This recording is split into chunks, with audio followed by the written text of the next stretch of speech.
Anyway, magandang morning po, afternoon na. Okay, ito po ay yung pinadala ni Adrian ng taga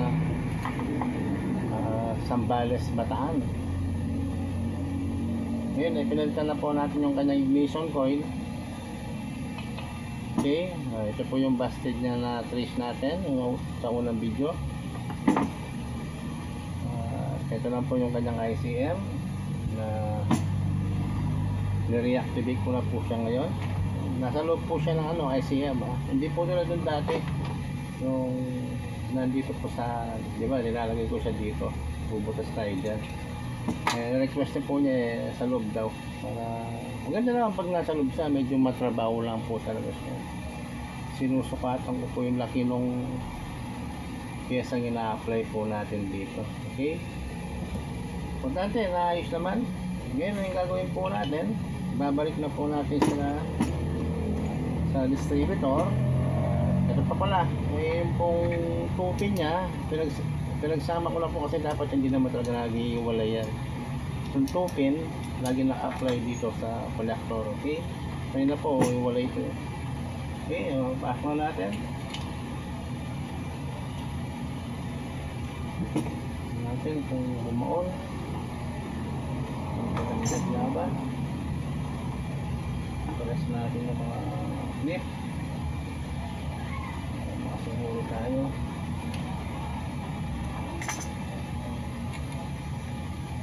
Okay.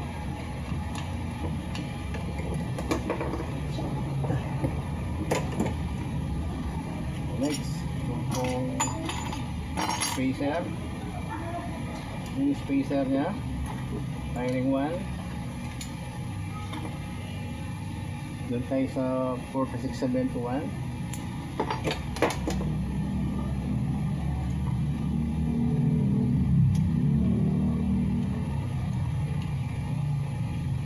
Okay, tumulog. Pointer.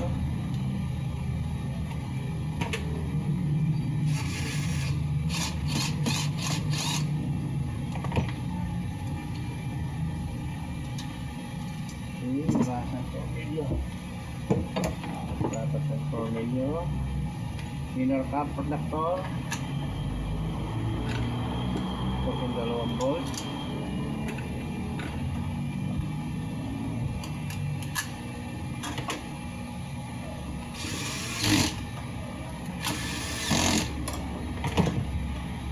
Okay, yun yung lapon yung sumasagi sa kanya, malambot na walang tama yan. Okay, rotor. Then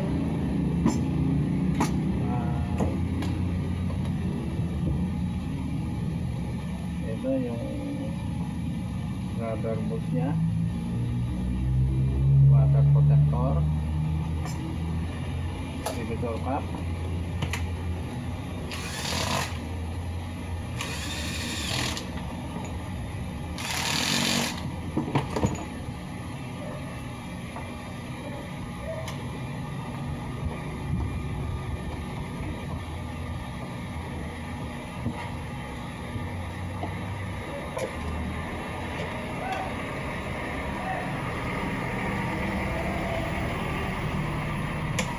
yan.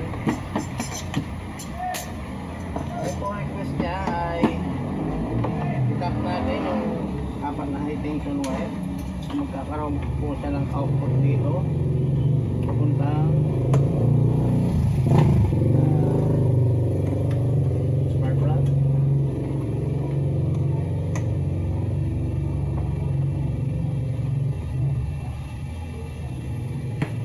Okay,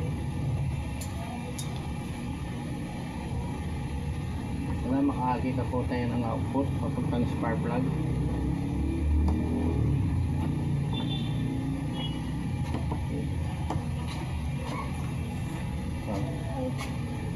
Okay. Ngayon po, magsa ka lang. Okay.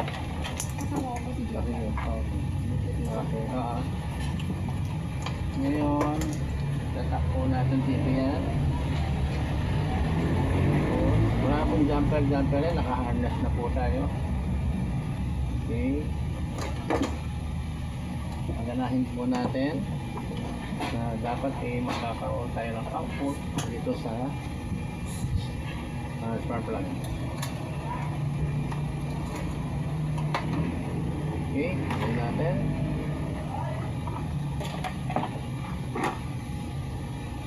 Pihit ko lang sa ilalim yan. Dito pintingin, subukan muna natin. Pakinggan ko lang muna kung may madidinig akong output. Power on.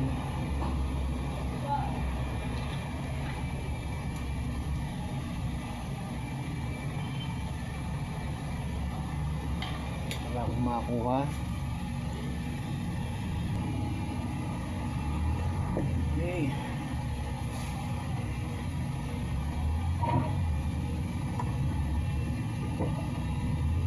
Dito natin, wala po siyang output kanina.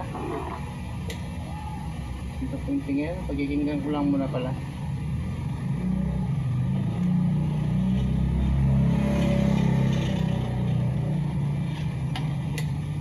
Sa napapansin ko po, wala po siyang output sa spark plug. Pero tignan natin ang loob niya.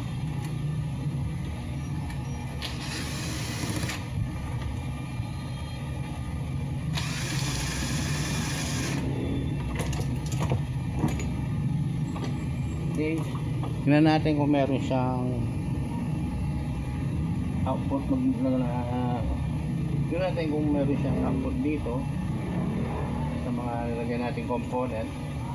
Pag nagkaroon po ng output dito, mahuhuli po natin kung ano yung problema niya, kung nasa takip. Kasi yung wire akin, saka yung rotor lang, yan po yung tutumbukin natin ngayon.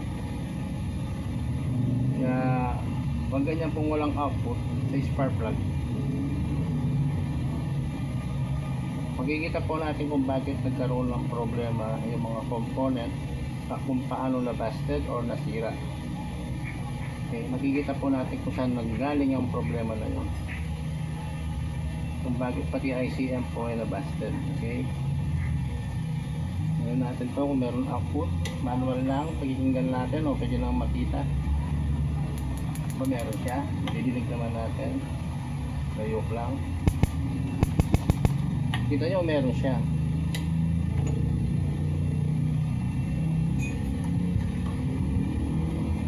Ang gagawin po natin,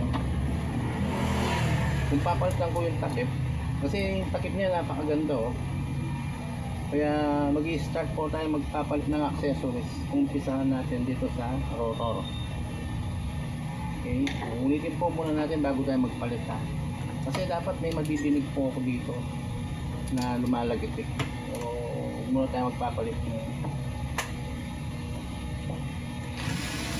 accessories. Kahit isang tornilyo lang muna. Pag may madinig tayo dito. Wala talaga. Ang narinig po natin, yung mga putok na gagaling sa loob. Kaya ang kwento po nito, para kay Adrian ng Maribeles Bataan, hindi lumalabas yung spark. Ang spark po ninyo ay nandito sa loob. Madidinig ko siya eh. Lumalagotok sa loob para mga parang namimirito, nasa loob siya. Wala dito. Tanggalin natin yan para makuha po yung ibig ko sabihin o yung kwento. Hindi po dapat masisira yung ICM, yung nire-activate ko. Yun po kaya nasira o nabasted doon dahil doon sa mga split fire na hindi nakakalabas, nandoon lang sa loob ng cab, nandito lang siya, pumuputok-putok po yun. Siyempre natural, matatamaan po yung ICM natin, yung J862 yung nire-activate ko. So masisira, yun po kasi pinaka-system nyo. Kaya dati nung kwento nyo, gumagana siya, may narinig kang pumuputok-putok, tapos biglang nawala, wala na siyang kuryente, ayaw nang gumanda. Yun po ang nangyari sa distributor nyo. Para kay Kuya Adrian, ang Maribeles Bataan, yan ang kwento na nangyari bakit bumitaw yung distributor mo. Ang problema lang niya, kung nasiraan ka ng coil, magpalit ka ng coil eh, umandar siya, di ba? Kaso, itong rotor mo ang nagbigay ng isang problema pa kung bakit nasira yung ICM. Okay? Yun lang boss, napakadali ng kwento na kung paano nasira yung ICM. Okay, gagawin natin ngayon, papalitan natin itong rotor mo. Kukuha tayo doon sa may isang customer natin na merong ganito. Hiramin natin. Yan, ito, pinaayos din po ito. Ayun, may pintura pala siya. Hiramin natin, lagay natin dito. Tignan natin kung kaya niyang mag-export dito. Pag nag-export po yan, tama ako na rotor ang problema. Pero pag hindi rin nag-export po yan, ang ibig sabihin, ang problema natin ay itong takip. Kaya hanapin ko pa po ang problema. Hindi pa po natin alam kung nasa takip o nasa rotor ang problema. Unahin po natin ang rotor, okay?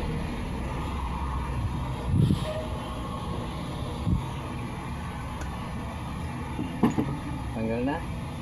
Lipat natin siya dito. Original po ito ha. May Mitsubishi siya. Ano kita dito. Pag original lang po, medyo masikip to. Parang ayaw pumasok eh. Bukan natin. Oh, ayaw.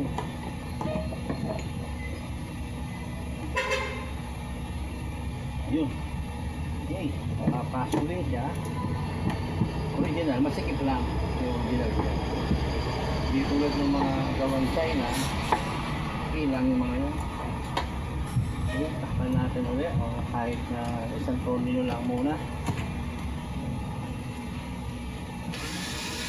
Ayan, malalaman natin kung magkakaroon tayo ng output dito. Bukan natin. Ilaw.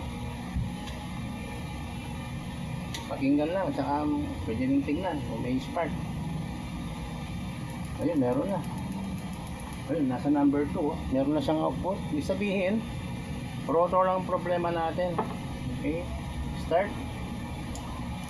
Ayun, gumana. 3,000 RPM tayo. So, meron na rin po tayong output dyan. Kanina wala yan. Ibig sabihin, nakakalabas na yung spark natin. 2, 1, 3, 4. 2, 1, 3, 4. Natin. 1,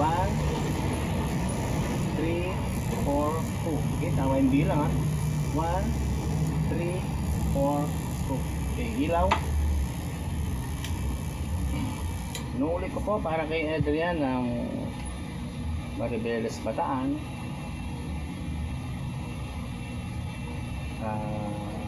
Ang naging problema mo lang boss, ito yung gumastos sa bulsa mo. Rotor. Anyway, nahiram tayo ng rotor galing dito sa customer. Ano pang gagawin ko habang wala yung customer, papalitan ko lang yan. Kung ano yung napagana natin, yun po ang i-apply ko ngayon dito sa distributor mo. Okay, Boss Adrian, ito yung pinagpalitan natin. Yan, isang ignition coil na may toyo, isang rotor na may tinoyo rin. Yan na disgrasya. Alam po boss, at buti nagawa pa kita ng pangalawang video bukod pa yung kaninang una. Bali nakapart ko tayo ngayon. Yan boss, okay na to. Okay ka na. Nahuli pa natin yung isang problema niya na nagpahirap sa mekaniko mo, pati rin sa'yo. Okay? At least ito, sasalta ko lang nito dito. Malinaw na malaki sa tingin ko, wala ka na sa computer box kasi nakahuli ko na naman yung isang problema mo ang distributor. Okay? Anyway boss, ako mahaba yung video. Tapos nakita mo naman yung pangalawang video natin na clear na yan. Salamat.